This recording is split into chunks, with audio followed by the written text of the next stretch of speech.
Hi friends, welcome to smart బడి. ఈరోజు మనం ట్రాన్స్లేట్ చేయబోయేటువంటి పారాగ్రాఫ్లోని మొదటి లైన్, ఒక చినుకులు పడుతున్న సాయంత్రం రోహన్ ఆమె బస్సు కోసం వేచి ఉండడం గమనించాడు. దీన్ని మనం ఎట్లా కన్వర్ట్ చేయొచ్చు? On a drizzly evening Rohan spotted her waiting for a bus అని అనొచ్చు. అది ఏ టైము? Evening time. ఏం జరుగుతుంది ఆ టైంలో? చిన్న చినుకులు, తుంపర్లు అనేవి పడుతున్నాయి. దాన్ని డ్రిజ్లింగ్ అంటారు. ఇక్కడ మనం టైం చెప్తున్నాం ఈవినింగ్ అని, కాబట్టి మనం ఆన్ అనేటువంటి ప్రిపోజిషన్ని వాడాలి. On a drizzly evening.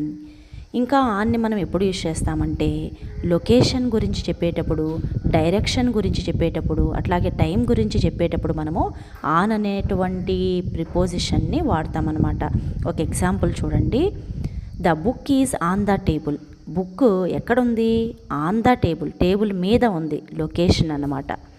Direction గురించి చెప్పేటప్పుడు she stepped on to the stage. ఆమె వేదికపైకి అడుగుపెట్టింది. ఆన్ టు ది స్టేజ్, వేదికపైకి. డైరెక్షన్. అట్లాగే I have a meeting on Monday.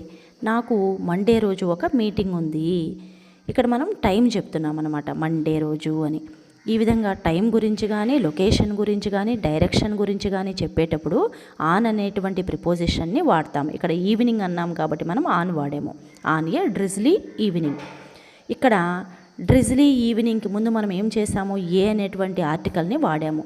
నార్మల్గా ఏ, యాన్, ది అనేటువంటి ఆర్టికల్ని ఎప్పుడు వాడతారంటే ఏ, యాన్, వీటికి ఎగ్జాక్ట్ మీనింగ్ ఒకటి అని. వొవెల్ సౌండ్స్కి ముందు యాన్ వాడతాము, మిగతా వాటికి ఏ వాడతాము. అదే దీని ఎప్పుడు వాడతామంటే నిర్దిష్టమైనటువంటి వాటి గురించి చెప్పేటప్పుడు, ప్రత్యేకమైనటువంటి వాటిని, నిర్దిష్టమైనటువంటి వాటిని పలానా అని చెప్పేటప్పుడు. ది అనే దానికి ఎగ్జాక్ట్ మీనింగ్ ఆ, ఈ అని. ఆ అబ్బాయి, ఏ అబ్బాయి గురించి అయితే నేను చెప్పానో ఆ అబ్బాయి, ద బాయ్, ఆ అబ్బాయి. ద బుక్, ఆ బుక్కు. మా ఇంట్లో ఏదైతే బుక్ ఉందో ఆ బుక్. ఈ విధంగా ఒక నిర్దిష్టమైనటువంటి వాటి గురించి చెప్పేటప్పుడు ఆ నౌన్స్కి ముందు ది అనే ఆర్టికల్ని వాడతాము. వవెల్ సౌండ్ ఉన్నప్పుడు యాన్ వాడతాము. మిగతా జనరల్గా చెప్పేటప్పుడు ఏ అనేటువంటి ఆర్టికల్ని మనం వాడతాము. ఇక్కడ ఏ డ్రిజ్లీ ఈవినింగ్ అన్నాము అంటే చినుకులు పడుతున్నటువంటి సాయంత్రము అని. మరి ఇది కొంచెం స్పెషలే కదా అనిపిస్తుంది మనకి చూడడానికి. కానీ రేపు ఈవినింగ్ పడవచ్చు, ఎల్లుండి ఈవినింగ్ పడవచ్చు, 4 రోజుల తర్వాత పడవచ్చు. ఇట్లాగా వీక్లో ఎన్నిసార్లైనా పడవచ్చు కదా. అంటే ఈ చినుకులు పడుతుండేటువంటి ఈవినింగ్ అనేది పెద్ద అంటే ఫ్రీక్వెంట్గానే కనిపిస్తూ ఉంటాయి మనకి. కాబట్టి ఇది ప్రత్యేకమేం కాదు. మరి ప్రత్యేకమైనటువంటి ఈవినింగ్ అంటే వాటిని ఎట్లా చెప్పాలా? The evening of her birthday Rohan spotted her waiting for a bus అనొచ్చు. The evening of her birthday, the evening of her birthday. ఏ రోజైతే ఆమె బర్త్డే జరిగిందో ఆ రోజు ఈవినింగ్, అట్లా ప్రత్యేకమైందనమాట బర్త్డే అనేది. బర్త్డే రోజు ఈవినింగ్ అంటున్నాం ఇక్కడ. కాబట్టి ద అనేటువంటి ఆర్టికల్ని ఇక్కడ మనము వాడచ్చు. ఇక్కడ ఏ డ్రిజ్లీ ఈవినింగ్ అని ఎందుకు వాడామంటే ఇది జనరల్ అన్నమాట, ఇది స్పెషల్ ఏం కాదు. కాబట్టి ఏ డ్రిజ్లీ ఈవినింగ్ అని వాడాము. ఏమైంది ఆ రోజు? Rohan spotted her waiting for a bus. Rohan spotted her, ఆమెని గమనించాడు.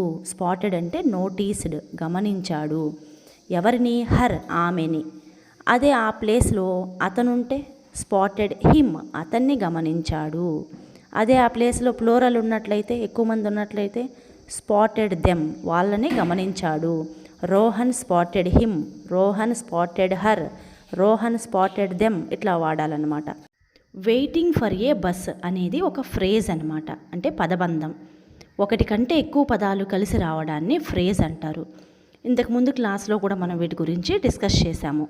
అంటే మిగతా సెంటెన్సెస్ లాగా వీటికి వెర్బు అట్లాగే సబ్జెక్టు ఉండవన్నమాట. అవి రెండు ఉంటేనే కదా కంప్లీట్ మీనింగ్ ఉంటుంది ఒక సెంటెన్స్కి. వీటికి ఉండవు. కాబట్టి వీటిని మనం ఈజీగా కనుక్కోవచ్చు. ఇక్కడ waiting for a bus meaning చూడండి. బస్ కోసం ఎదురు చూస్తూ ఉన్నటువంటి, ఎవరు ఎదురు చూస్తున్నారు? ఏమైంది? ఇక్కడ వెర్బ్ లేదు, సబ్జెక్ట్ లేదు. పక్కన Rohan spotted her waiting for a bus, పక్కన రోహన్ స్పాటెడ్ హర్ అని ఉంటేనే దీనికి మీనింగ్ మనకి కంప్లీట్ మీనింగ్ అనేది మనకి వస్తుందన్నమాట. ఈ ఫ్రేజెస్ అనేవి ఏం చేస్తాయంటే ఆ వాక్యంలో ఉండేటువంటి వెర్బ్ గురించి ఎంతో కొంత ఇన్ఫర్మేషన్ని మనకి ఇస్తాయి. ఆ వెర్బ్ని డిస్క్రైబ్ చేస్తాయి, దాని గురించి వర్ణిస్తాయి అన్నమాట. ఈ ఫ్రేజెస్కి డిఫరెంట్ నేమ్స్ ఉన్నాయన్నమాట. ఇవి చాలా రకాలు ఉంటాయి. నౌన్తో కలిసి వచ్చినట్లయితే నౌన్ ఫ్రేజ్ అంటాము. అడ్జెక్టివ్ అంటే విశేషణంతో కలిసి వచ్చినట్లయితే అడ్జెక్టివ్ ఫ్రేజ్ అంటాము. వెర్బ్తో కలిసి వచ్చినట్లయితే వెర్బ్ ఫ్రేజ్ అంటాము. ఇట్లా ప్రిపోజిషన్తో కలిసి వచ్చినట్లయితే ప్రిపోజిషనల్ ఫ్రేజ్ అంటాము. ఇట్లా రకరకాలుగా ఉంటాయన్నమాట. మొత్తానికి వీటికి ఒక సబ్జెక్టు అట్లాగే వెర్బ్ అనేది ఉండదు, ఒక కంప్లీట్ మీనింగ్ అనేది ఉండదు. ఆ వాక్యంలో ఉన్నటువంటి వెర్బ్ గురించి ఎంతో కొంత ఇన్ఫర్మేషన్ ఇవ్వడానికి ఇవి ఉపయోగపడతాయి అన్నమాట. ఫర్ అనేటువంటి ప్రిపోజిషన్ని మనము ఏదైనా పర్పస్ గురించి చెప్పడానికి యూజ్ చేస్తాము. ఇక్కడ ఏంటి పర్పస్? ఆమె వెయిట్ చేయడానికి బస్ కోసం వెయిట్ చేస్తుంది, ఒక పర్పస్ ఉంది కాబట్టి ఫర్ని యూజ్ చేశాము. ఏ బస్ అని జనరల్గా చెప్తున్నాం కాబట్టి, ఒక బస్ కోసం వెయిట్ చేస్తూ ఉండేటువంటి ఆమెను చూశాడు అని జనరల్గా చెప్పాం కాబట్టి ఏ అనేటువంటి ఆర్టికల్ని యూజ్ చేసాం. ఒకవేళ అక్కడ ది యూజ్ చేయాలంటే మనం ఎట్లాంటి సెంటెన్సెస్లో యూజ్ చేయొచ్చో చూద్దాం. Rohan spotted her waiting for the last bus. For the last bus, ఇక్కడ మనం ఏం చేస్తున్నాము? నిర్దిష్టంగా చెప్తున్నాం లాస్ట్ బస్ అని, కాబట్టి దాని ముందు మనము ది అనేటువంటి ఆర్టికల్ని యూజ్ చేసాము. అట్లాగే Rohan spotted her waiting for the 5 o'clock bus, ఇక్కడ మనం ఏం చేస్తున్నాము? 5 o'clock బస్ అని చెప్పి మనము నిర్దిష్టంగా చెప్తున్నాం కాబట్టి దీని ముందు కూడా మనం ది అనేటువంటి ఆర్టికల్ని యూజ్ చేయొచ్చు. ఇప్పుడు అర్థమైందా మీకు? అంటే నిర్దిష్టంగా పలానా అని చెప్పేటప్పుడు దానికి ముందు, ఆ నౌన్కి ముందు మనం ఏమి యూజ్ చేస్తామంటే ది. అట్లా కాకుండా జనరల్గా చెప్పేటప్పుడు ఏ అనేటువంటి ఆర్టికల్ని మనం యూజ్ చేస్తాం. నెక్స్ట్ లైన్ చూసినట్లయితే ఆమె గొడుగు లోపలికి ఊడిపోయింది మరియు ఆమె నవ్వింది. దీనిని మనం ఎట్లా కన్వర్ట్ చేయొచ్చు అంటే her umbrella blue inside out and she laughed. ఇట్లా మనం దీన్ని కన్వర్ట్ చేయొచ్చు అనమాట. ఆమె యొక్క గొడుగు అంటాం. ఇక్కడ మామూలుగా మనం ఆమె అంటే ఏ వర్డ్ యూజ్ చేస్తామో షీ అంటాం. షీ అంబ్రెల్లా అని మనం ఇక్కడ యూజ్ చేసామంటే ఆమె ఒక గొడుగు అన్నట్టు మీనింగ్ వస్తుంది, అట్లా వాడకూడదు. ఆమె యొక్క అనే మీనింగ్లో మనం వాడాలి కాబట్టి హర్ అంబ్రెల్లా అనాలి. అదే ఆమె ప్లేస్లో అతను ఉన్నట్లయితే హిజ్ అంబ్రెల్లా అనాలి. అదే చాలామంది ఉన్నట్లయితే దెయిర్ అంబ్రెల్లా అనే మనం యూజ్ చేస్తామన్నమాట. బ్లూ ఇన్సైడ్ అవుట్ అంటే ఇప్పుడు మనం గమనించండి బాగా, వర్షం పడేటప్పుడు హెవీగా గాలి అనేది వస్తూ ఉందంటే అప్పుడు కింద డైరెక్షన్లో ఉండేటువంటి ఆ గొడుగు అనేది ఏమైపోతుంది అంటే పై డైరెక్షన్లోకి వెళ్ళిపోతుంది, అంటే పైకి వెళ్ళిపోతుంది అనమాట. అట్లా రివర్స్ అయిపోతుంది అనమాట. అంటే డ్యూ టు విండ్ అంటే గాలి కారణంగా ఆ గొడుగు అనేది ఇట్లా పైకి వెళ్తుంది కదా, రివర్స్ అవుతుంది కదా, దాన్ని బ్లూ ఇన్సైడ్ అవుట్ అంటారనమాట. ఇది ఒక ఫ్రేజ్ అనమాట. ఇక్కడ బ్లూ అన్నాం కదా, ఇది ఊదబడడం అని మీనింగ్. మామూలుగా ప్రెజెంట్ టెన్స్లో అయితే దీనికి ఏముంటుంది? వెర్బ్ ఫామ్ అంటే బ్లో అని ఉంటుందన్నమాట. బ్లో అంటే ఊదడం. ఇక్కడ పాస్ట్ టెన్స్లో ఉంది కాబట్టి ఊదబడింది అని. నిజంగా ఊదడమా? ఇక్కడ ఊదడం అని కాదు, డ్యూ టు విండ్ గాలి కారణంగా ఏమైందంటే ఆ గొడుగు రివర్స్ అయ్యింది. రివర్స్ అవ్వడం అంటే పై డైరెక్షన్లోకి వెళ్ళిపోవడం అనమాట. దాన్ని బ్లూ ఇన్సైడ్ అవుట్ అంటారు. Her umbrella blue inside out and she laughed. Laughing అంటే నవ్వడం. ఇక్కడ మనం పాస్ట్ టెన్స్లో చెప్తున్నాం కాబట్టి లాఫ్డ్ అని V2 వెర్బ్ని మనం వాడాము. నెక్స్ట్ లైన్, రోహన్ తన గొడుగును ఆమెతో పంచుకుంటూ ఆమె దగ్గరకు పరిగెత్తాడు. దీన్ని మనం ఎలా కన్వర్ట్ చేయొచ్చు అంటే Rohan rushed over sharing his umbrella with her. ఇట్లా కన్వర్ట్ చేయొచ్చు అనమాట. రష్డ్ అంటే ఒక వస్తువు వైపు కానీ లేదంటే ఒక పర్సన్ వైపు కానీ వేగంగా మూవ్ అవ్వడం కానీ లేదంటే పరిగెత్తాడు అని చెప్పడానికి కానీ మనం రష్డ్ ఓవర్ అనే దాన్ని యూజ్ చేస్తామన్నమాట. Sharing his umbrella with her, తన గొడుగుని ఆమెతో పంచుకోవడం కోసం. ఇక్కడ చూడండి, తన గొడుగుని ఆమెతో పంచుకోవడం కోసం. దీనికి ఫుల్ మీనింగ్ వస్తుందా? రావడం లేదు. కాబట్టి ఇదేంటిది? ఫ్రేజ్ అనమాట. Sharing his umbrella with her, తన గొడుగుని ఆమెతో పంచుకోవడం కోసం. రోహన్ రష్డ్ ఓవర్, రోహన్ ఆమె వైపు పరిగెత్తాడు. ఈ పక్కన సెంటెన్స్ ఉంటేనే దీనికి ఫుల్ మీనింగ్ వస్తుందన్నమాట. నెక్స్ట్ లైన్, వారు కలిసి వర్షాన్ని చూశారు. ఉమ్మడి భయాలు మరియు కలలతో బంధం ఏర్పరచుకున్నారు. వాళ్ళు కలిసి వర్షాన్ని చూశారు. టుగెదర్ అంటే కలిసి. ఎవరు? దే, వాళ్ళిద్దరూ కలిసి. Together they. చూశారు అంటే వాచ్డ్, వాచింగ్. దానికి పాస్ట్ టెన్స్ వచ్చేసి వాచ్డ్. ది రెయిన్, వాళ్ళు వర్షాన్ని చూశారు. ఇక్కడ చూడండి, ద రెయిన్ అని యూజ్ చేసాము మనము. రెయిన్కి ముందు ద యూజ్ చేసాము. అంటే ఎందుకు యూజ్ చేసామంటే రెయిన్ అనేది అన్కౌంటబుల్ నౌన్ అనమాట. అన్కౌంటబుల్ నౌన్స్కి ముందు మనం ఏని మోస్ట్లీ వాడమన్నమాట. ఎందుకనంటే కౌంటబుల్ నౌన్స్ ఏ ట్రీ, ఏ బుక్, ఇట్లా వాటినైతే మనం కౌంట్ చేయగలుగుతాం. 1, 2 ఇట్లా కౌంట్ చేయగలుగుతాం కాబట్టి వాటి ముందు మనం ఏని యూజ్ చేస్తాం.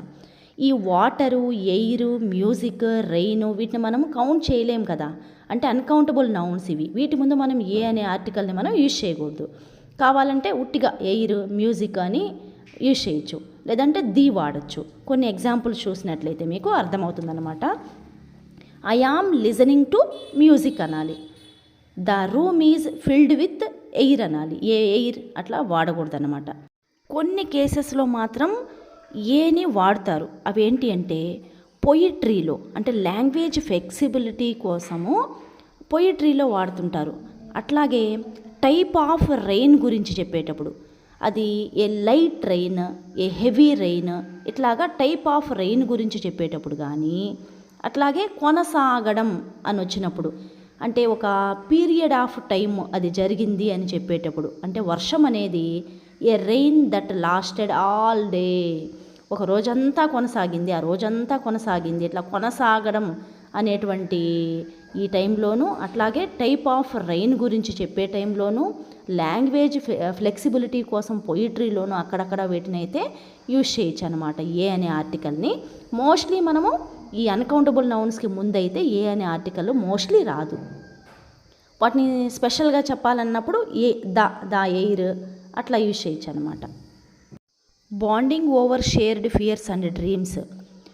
ఓవర్ అంటే బికాజ్ ఆఫ్ అనే మీనింగ్లో కూడా మనం ఓవర్ అనేటువంటి వర్డ్ని యూజ్ చేయొచ్చు అనమాట. Because of shared fears and dreams. Fears అంటే భయాలు, అండ్ మరియు డ్రీమ్స్ అంటే కలలు. వాళ్ళు ఒకరి భయాలు ఇంకొకరితో, ఒకరి కలలు ఇంకొకరితో షేర్ చేసుకోవడం వల్ల, ఆ షేర్ చేసుకున్న కారణంగా ఓవర్, బికాజ్ ఆఫ్ ఆ కారణంగా బాండింగ్ ఒక బంధాన్ని ఏర్పరచుకున్నారు. బాండింగ్ అంటే ఒక రిలేషన్, ఒక బంధము అని. Bonding over shared fears and dreams. వాళ్ళు ఒకరి కలలని ఇంకొకరితో, ఒకరి భయాలని ఇంకొకరితో షేర్ చేసుకున్న కారణంగా ఒక బంధం అనేది వాళ్ళ మధ్యలో ఏర్పడింది అని. Together they watched the rain, bonding over shared fears and dreams. వాళ్ళు కలిసి వర్షాన్ని చూశారు, అలాగే ఉమ్మడి భయాలు మరియు కలలతో బంధం ఏర్పరచుకున్నారు. ఇక్కడ ఓవర్ అనేటువంటి పదంతో బికాజ్ ఆఫ్ అనే మీనింగ్లో ఒక 2 ఎగ్జాంపుల్స్ అయితే చూద్దాం. We connected over hour love of music. Over because of కారణంగా, ఏ కారణంగా, అవర్ లవ్ ఆఫ్ మ్యూజిక్ మా ఇద్దరికీ ఉన్నటువంటి మ్యూజిక్ అంటే ఉన్నటువంటి ప్రేమ కారణంగా, మ్యూజిక్ పట్ల ఉన్నటువంటి ఇష్టం కారణంగా వీ కనెక్టెడ్ మేము కలిసాము అని. Second example, they bonded over their shared experiences. Over అంటే బికాజ్ ఆఫ్ ఈ కారణంగా, ఏ కారణంగా, దేర్ షేర్డ్ ఎక్స్పీరియన్సెస్ వాళ్ళ ఎక్స్పీరియన్స్ని, అనుభవాలని ఒకరు ఇంకొకరితో షేర్ చేసుకున్న కారణంగా దే బాండెడ్ వాళ్ళు కలిశారు. ఇట్లా ఓవర్ బికాజ్ ఆఫ్ అనే మీనింగ్లో మనం ఓవర్ అనే పదాన్ని కూడా యూజ్ చేయొచ్చు అనమాట. Bonding over shared fears and dreams. వాళ్ళు ఒకరి భయాలని, ఒకరి కలల్ని ఇంకొకరితో షేర్ చేసుకున్నందు కారణంగా వాళ్ళ మధ్యలో ఒక బంధం అనేది ఏర్పడింది. Together they watched the rain. కలిసి వాళ్ళిద్దరూ వర్షాన్ని చూశారు అని. వర్షంలో ఫియర్స్ అంటే ఏముంటాయి? థండర్ స్టార్మ్స్ అంటే పిడుగులు, ఫ్లడ్ వరదల భయము, ఇట్లాంటి భయాలన్నమాట. అంటే ఒకరి భయాలని ఇంకొకరితో షేర్ చేసుకోవడం అనమాట. డ్రీమ్స్ అంటే డ్యాన్సింగ్ ఇన్ ద రెయిన్, రెయిన్లో డ్యాన్స్ చేయడము, రెయిన్బోస్, రెయిన్బో ఇంద్రధనస్సుని చూడడము, ఇట్లాంటివి వాటి గురించి ఒకరింకొకరితో షేర్ చేసుకోవడం, వాళ్ళ భయాలు ఇష్టాలు అన్నట్టు.